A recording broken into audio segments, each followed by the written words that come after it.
Para mim, a ideia de inclusão, eu compreendo a partir da inclusão numa vida com sentido, né?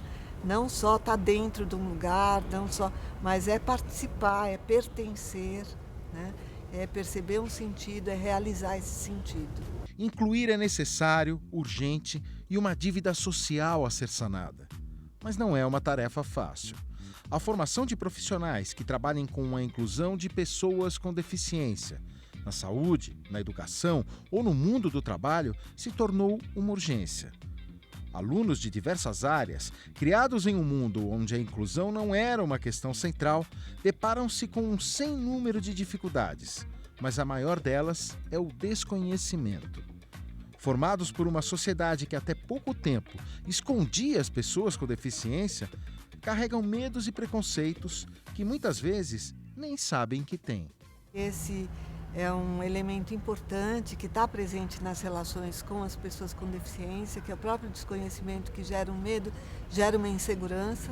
Eu não sei como agir, então não vou me expor, pelo mesmo mecanismo, porque se eu me expuser, eu me fragilizo diante de algo e alguém com quem eu não sei lidar, né? Então isso acaba levando, algumas vezes, a que a pessoa evite o contato, né? Não se aproxime. Então é uma barreira atitudinal também, né?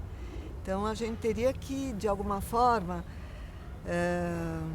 falar desse tipo de dificuldade, não esperar que na nossa cultura e no nosso percurso histórico, onde a deficiência foi muito discriminada, foi muito invisibilizada, que as pessoas aceitem com naturalidade esse convívio, né? Porque há marcas históricas aí. O Instituto de Psicologia da Universidade de São Paulo forma dezenas de psicólogos todos os anos. E a questão do trabalho com pessoas com deficiência, se ainda está fora da grade curricular normal, já é objeto de interesse de alunos e professores. A gente percebe que a pessoa com deficiência na nossa sociedade, ela passou a existir, né? Antes não existia e não existia nada muito específico voltado às questões da deficiência que desse visibilidade para a pessoa com deficiência na nossa sociedade, né? Então elas eram muito invisibilizadas. Hoje em dia é notório que se ganhou visibilidade em muitos temas relacionados à deficiência, né? E há um interesse, uma abertura de alunos para trabalhar com esse tema. O aluno da psicologia, a tendência mais significativa quando ingressa no curso de psicologia é a busca pela clínica, né? E o trabalho com a deficiência, ele tem muitas vertentes, tem a vertente clínica também, mas tem uma forte ou uma importante vertente educacional, né? E o psicólogo, ele pode atuar em ambas, né? Eu tenho trabalhado mais na área da educação, né? Eu pesquiso na área da psicologia escolar e educacional, então é nesse foco que eu tenho desenvolvido meu olhar, e a gente tem aqui uma disciplina que foi criada em 2005, que é uma disciplina sobre educação inclusiva. A gente fala das políticas públicas de educação.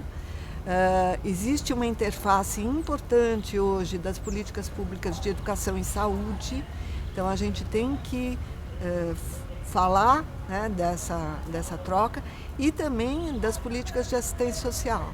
Então acho que a gente teria que trazer isso de uma forma mais substantiva para os nossos alunos. Então, nessa disciplina que eu ministro atualmente, a gente fala das políticas públicas de educação, mais nesse recorte, e buscando pensar como o psicólogo atua frente a esse cenário que as políticas nos colocam. Não tem sido raro alunos nossos serem chamados para poderem participar da vida escolar de uma certa criança, e a gente fica na supervisão. né? Porque o lugar deles passa a ser um lugar muito interessante, que é um lugar um pouquinho entre o aluno e a escola, né? E sem dúvida nenhuma eles se identificam mais com as crianças do que com a escola, né? E talvez até por isso tenham muita potência para poder estar do lado dessas crianças. Então isso tem sido um trabalho corriqueiro, comum, que aparece nos estágios, que os alunos vêm pedir, que as escolas pedem estagiários e daí eles vão, e daí a gente supervisiona. Isso tem sido um desenho comum. Não é raro acontecer de um certo estagiário de psicologia ir para a escola e na primeira supervisão comigo falar: ai, Adriana, porque essa professora, imagina que ela fez papá. Também não é raro que depois que ele vá algumas vezes, ele consiga se identificar com essa professora e falar: nossa, achei que ela, se fosse eu, ela acha que eu ia, né?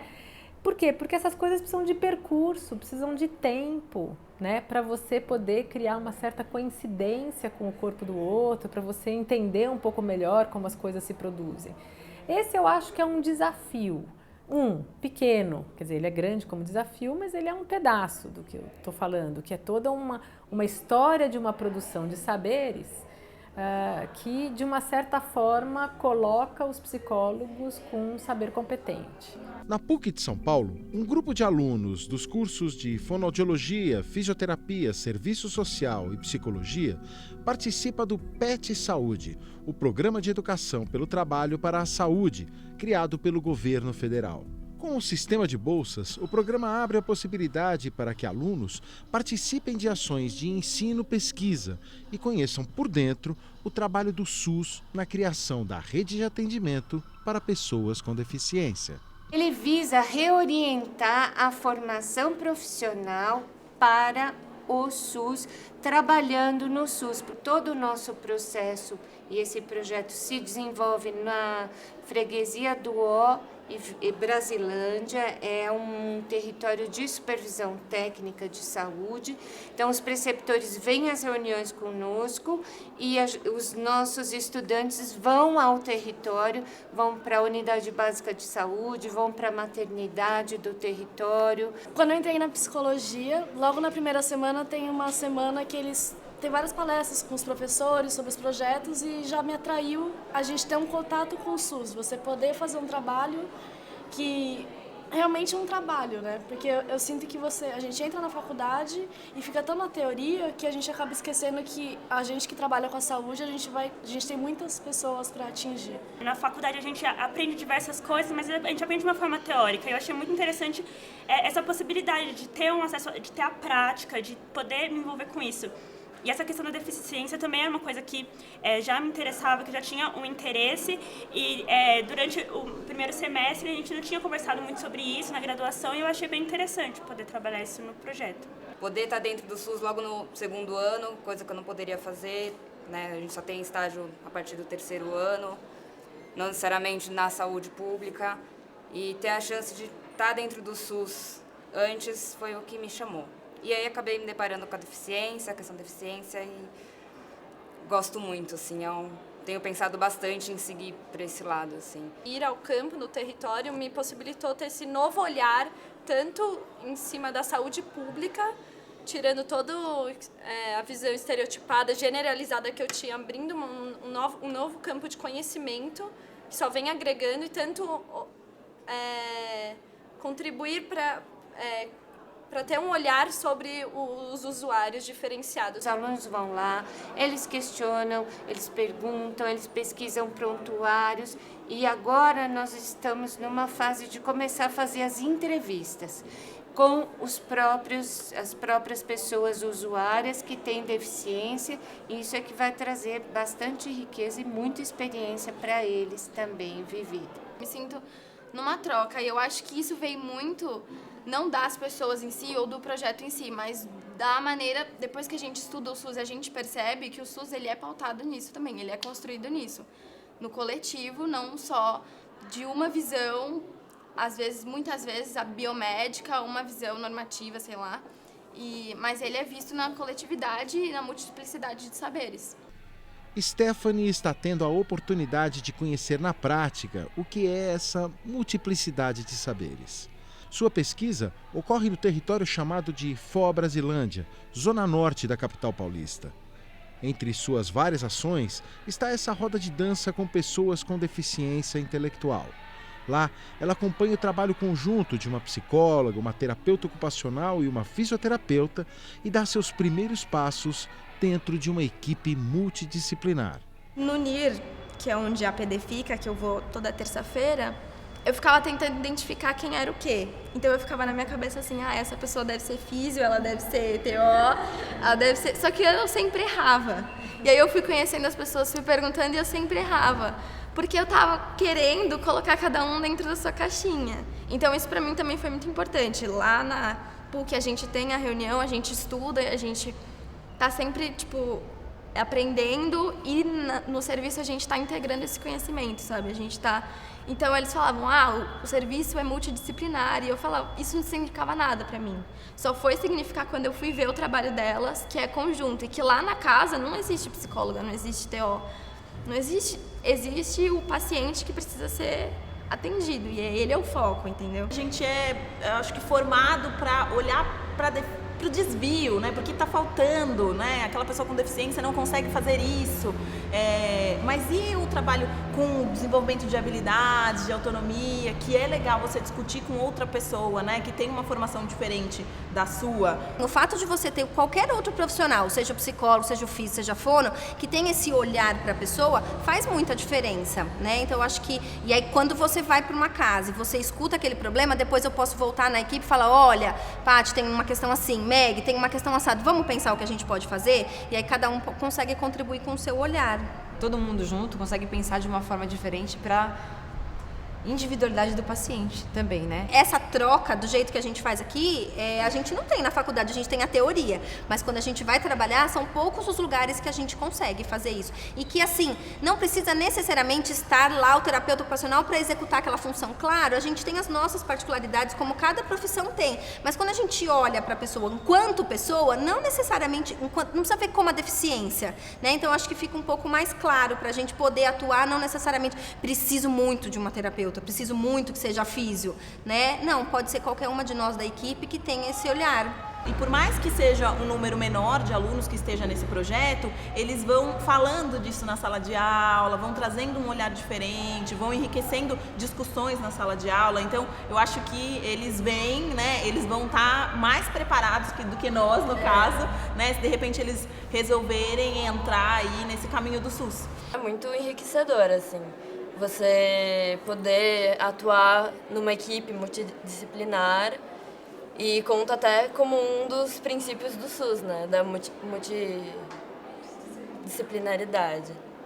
E acho que está sendo um dos pontos mais enriquecedores para mim, né? Essa transformação, poder enxergar a pessoa de diferentes óticas, um podendo emprestar para o outro a bagagem que tem e formar um conjunto completamente diferente e um olhar muito mais universal sobre a pessoa. Essa é uma coisa que o psicólogo pode trazer também para o grupo, porque todo mundo vai ter uma escuta e proporcionar uma escuta para o paciente, mas a gente vê também bastante isso na nossa formação, uma escuta mais planejada e também de atribuir um sentido àquela situação que o paciente está vivendo.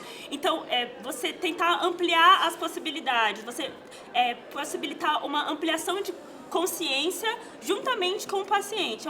Então, acho que esse é o ponto do sentido e do simbólico, é um ponto que o psicólogo pode trazer bastante para o grupo, para tratar o paciente.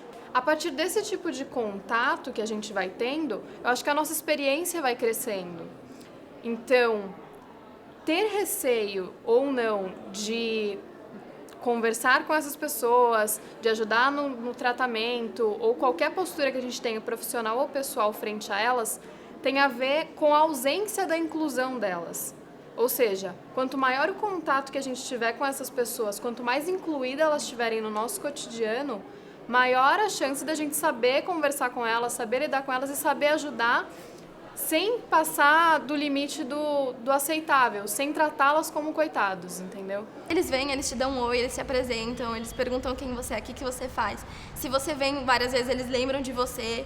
Então, eles mesmos me deram a abertura. Na verdade, quem estava fechada era eu. Eu que estava pensando, nossa, eu nunca convivi com pessoas assim, o que eu vou fazer? Eu que estava pensando nas diferenças só. No primeiro momento, a Stephanie, ela me acompanhava e me observava. Agora não, agora ela tá falando com aquele usuário, ela tá tendo esse contato, ela pode perguntar as coisas que ela quiser. Então, assim, isso é muito legal, né? Porque eu acho que a gente fica nessa ansiedade, né? Enquanto aluno, de quando será que eu vou começar? Como é que é isso? Como que será que, né? Então, assim, a gente tá indo na casa de uma pessoa, se apresentando como, olha, eu sou estudante de psicologia, eu tô aqui para fazer uma pesquisa, para entender qual que é o caminho que você fez, né, para chegar, né, no atendimento de saúde. E aí eu queria fazer algumas perguntas. Então, assim, ela tá em contato, né, de fato. É legal ver até a mudança, né, da Stephanie, que tá comigo há um ano e pouquinho, né, me acompanhando nas visitas, e nos primeiros dias bem quietinha, assim, e aí depois a gente conseguia conversar sobre o que a gente estava falando, sobre o que a gente estava fazendo, né. Em alguns momentos ela falava, Meg, mas e isso, aquilo, que era uma coisa que eu nem tinha pensado, né? Então, proporciona com que a gente comece a pensar em outras coisas. Não existe uma preparação, nem uma cartilha que explicite como que devemos agir frente a tais e tais circunstâncias. Então, o que eu vejo, claro que tem que ter uma preparação, mas essa preparação é uma formação no sentido da abertura à experiência com o outro. Eu acho que é isso que a gente pode formar, né? E discutir a importância de estar aberto a essa diferença, né? Aceitando a diferença, aceitando a possibilidade da experiência com aquilo ou aquele que eu ainda não conheço, né? E como é que eu posso estar preparado para adentrar um universo desconhecido, sabendo que isso faz parte do meu fazer. No próximo programa, Diversidade mostra a inclusão das pessoas com deficiência no mundo do trabalho. Não perca!